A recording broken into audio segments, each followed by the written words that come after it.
আসসালামু আলাইকুম রহমতুল্লাহ। এই মুহূর্তে আমি যুক্ত রয়েছি ফরিদপুরের প্রেস ক্লাবের সামনে। আপনারা যেমনটি দেখতে পাচ্ছেন, এখানে একটি মানববন্ধন আমরা দেখতে পাচ্ছি।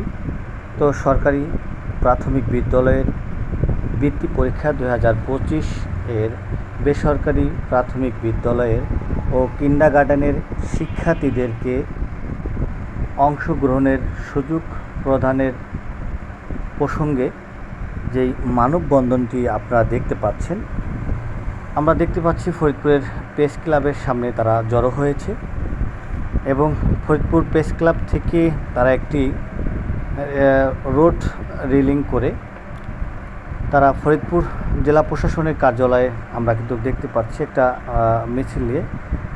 সেই মিছিলটি শেষ করে আমরা দেখতে পেয়েছি যে জেলা প্রশাসনের কার্যালয়ে একটি স্মারকলিপি প্রদান করেন। এরপর এখানে শেখ সাইফুল ইসলাম ওয়াহিদ, ফরিদপুর প্রাইভেট স্কুল সমন্বয় পরিষদের সভাপতি, তিনি বক্তব্য রাখছেন। আমরা তার বক্তব্যটি আমরা এখন শুনব।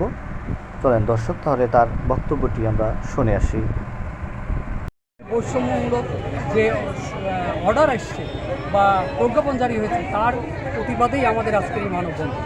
কারণ দেশের নাগরিক হিসেবে তার যে মৌলিক অধিকার, অর্থাৎ শিক্ষাটা হচ্ছে একজনের মৌলিক অধিকার, সেই অধিকার থেকে সরকারিভাবে একটা বাচ্চা কেন বঞ্চিত হবে?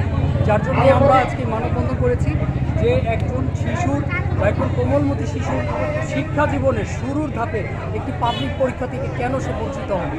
এই জন্য আমরা চাই যে সরকারের, বিশেষ করে যারা বর্তমান অন্তর্বর্তীকালীন সরকার আছেন, এই সরকারের কাছে আমাদের অনুরোধ, আপনারা বিষয়টি বিবেচনার সাপেক্ষে পুনরায় এই ব্যাপারে আপনারা প্রজ্ঞাপন জারি করুন এবং দেশের প্রায় এক তৃতীয়াংশ ছাত্রছাত্রীরা বঞ্চিত হবে যদি এই প্রজ্ঞাপন অনুপাতে পরীক্ষা হয়। তাই আমরা চাই যে সকল নাগরিকের, সকল শিশুর অধিকার নিশ্চিত করা হোক, বিশেষ করে শিক্ষাকে।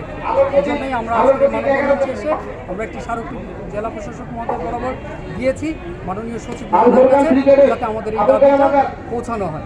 ধন্যবাদ।